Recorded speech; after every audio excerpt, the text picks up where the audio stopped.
এই টাইপের প্রশ্ন কিন্তু বলবো যে রেলওয়ে এক্সামে কিন্তু ভীষণ মাত্রায় এসেই থাকে, আর দেখা মাত্রই না কয়েক সেকেন্ডের মধ্যে না ধুলোর বেগে ইউই সলভ করে আসবে। চলো তাহলে এবার টেকনিকটা দেখা যাক। বলেছে যে একজন বিক্রেতা আছে যিনি 1 কেজি পরিবর্তে 920 গ্রাম দিয়েছে। তোমরা সবসময় কি করবে, যে জাস্ট যেটা দেবে সেটাকে এই পাশে লিখবে 920 গ্রাম, আর যেটা দেওয়ার কথা সেটা এই পাশে লিখবে। দেওয়ার কথা কত? 1000 গ্রাম।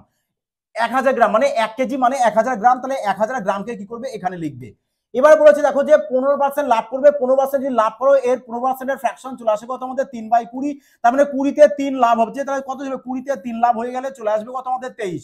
ব্যাস এবার এদেরকে না ক্যালকুলেশন করো, এই না 0 0 এখানে ক্যান্সেল আউট করে দাও, 5 20 করো দাও 100, তাহলে 4 23 এ চলে আসে কত আমাদের 92, তাহলে 4 লেখো, তাহলে চলে আসছে কত আমাদের এখানে 4:5, তাহলে 4 এ 5 হয়েছে, তার মানে 1 প্রফিট হয়েছে, তার মানে 4 এ যদি 1 প্রফিট হয় শতকরায় কত প্রফিট হবে বলবে 4 25 100, তার মানে 25% চলে আসে আমাদের কারেক্ট আনসার। আরামসে অপশন সি চলে আসলো আমাদের উত্তর।